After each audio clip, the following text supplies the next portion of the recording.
Pemirsa, selain 5 senyawa, peneliti dari Universitas Erlangga juga tergabung dalam konsorsium peneliti vaksin dan antivirus COVID-19 di Indonesia. Bagaimana perkembangan penelitiannya? Kita akan segera bergabung bersama Ketua Pusat Riset Rekayasa Moluccal Hayati Universitas Erlangga yang sekaligus merupakan Wakil Rektor UNER, Ibu Ninyoman Tripuspaningsih.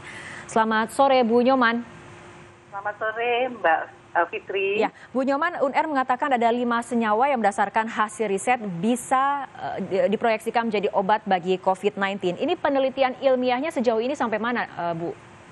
Ya, baik. Terima kasih, Mbak Fitri. Assalamualaikum warahmatullahi wabarakatuh. Tentunya salam sejahtera bagi kita semua. Baik, 5 senyawa ini di sini adalah dasarnya kita berbasis kepada sasaran kita.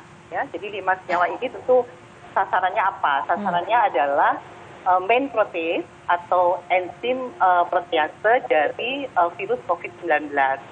Nah, ini kita peroleh untuk struktur dari protein ini itu adalah kerjasama dengan Shanghai Technology University. Sehingga tentu kita menjadi lebih singkat karena struktur ini sudah ada. Ya, nah setelah itu baru kita desain, kita bandingkan dengan obat yang sudah beredar saat ini. Seperti contohnya, misalnya Avigan itu bahan aktifnya atau senyawa aktifnya itu adalah favipiravir, kemudian ada chloroquine yang lainnya, kemudian ada hesperidin dan juga ada nafamostat yang kita gunakan sebagai pembanding.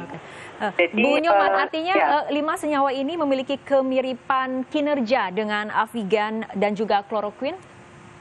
Ya.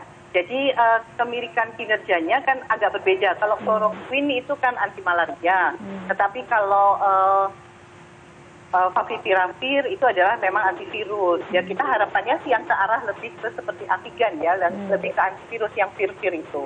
Jadi ini contoh yang kita lakukan. Jadi kita mensintesis dulu. Jadi ini sintesis betulan ya, bukan hanya sekedar modeling. Jadi kita gunakan protein yang warna coklat itu sebagai model dari struktur yang ditemukan oleh Shanghai Technology University. Ini adalah protease. Karena dia enzim, dia punya kelas celah, itu bisa dilihat Mbak Fitri di sana ada semacam kayak cekungan. Nah, kita bisa lihat di situ cekungan itu atau katalitik, daerah katalitik itu yang di atas. Jadi coba kalau ini dari bentuk helixnya kelihatan yang bagian atas, bukan yang di bawah. Nah, kalau ini dibuat bentuk permukaan, nah Mbak Fitri bisa lihat nih ada cekungan yang di atas, jangan lihat yang di bawah. Karena disitulah tempat kunci dan anak kunci seperti kita kalau pakai gembok itu ya Mbak. Nah, kalau kita lihat ini misalnya Avigan, posisinya dia masuk di sebelah sini. Kurang agak ke bagian dari katalitik yang lebih sempurna gitu ya. Nah, memang dia terikat semua. Nah, energi ikatan inilah yang kemudian kita bandingkan dengan ini yang sampelnya hasil kita sintesis kita. Ini yang senyawa nomor 2, kemudian ada 5 senyawa. Nah, kalau kita lihat kan posisinya agak beda Mbak Fitri. Baik. Nah, ini energi ikatan ini justru lebih stabil dibandingkan dengan yang sudah dipakai sebelumnya. Tapi bukan berarti yang sebelumnya itu tidak baik, tapi artinya ini lebih stabil ikatannya dan energinya juga lebih kuat. Lebih kuat ikatannya dibandingkan Avigan dan juga chloroquine ya. Tapi kemudian penelitian 5 senyawa ini kapan kemudian akan dirilis dalam bentuk jurnal ilmiah ataupun dirilis dalam jurnal internasional untuk mendapatkan pandangan dari para pakar di dunia? Ya, pastinya sekarang kan ini sudah selesai. Sintesis ini memakan waktu, sebenarnya kita sudah sejak awal Februari berkomunikasi dengan Shanghai Technology University. Kita sudah memulai sintesis.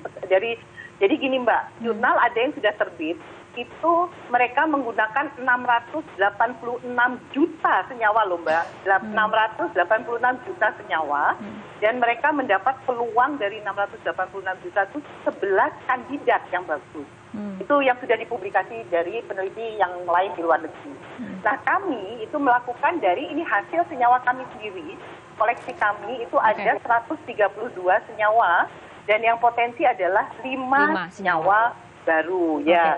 Nah, 5 senyawa ini tidak sama dengan 11 senyawa yang sudah dipublikasi. Baik, Bu Nyoman, setelah kemudian nanti dirilis dalam jurnal ilmiah untuk kemudian mendapatkan banyak kemudian pandangan dari pakar dunia internasional, ini nantinya jika memang ini disetujui dan memang kinerjanya sesuai dengan penyakitnya untuk bisa mengobati penyakit COVID-19 itu sendiri, kapan akan mulai diproduksi sebagai obat bagi penderita COVID-19?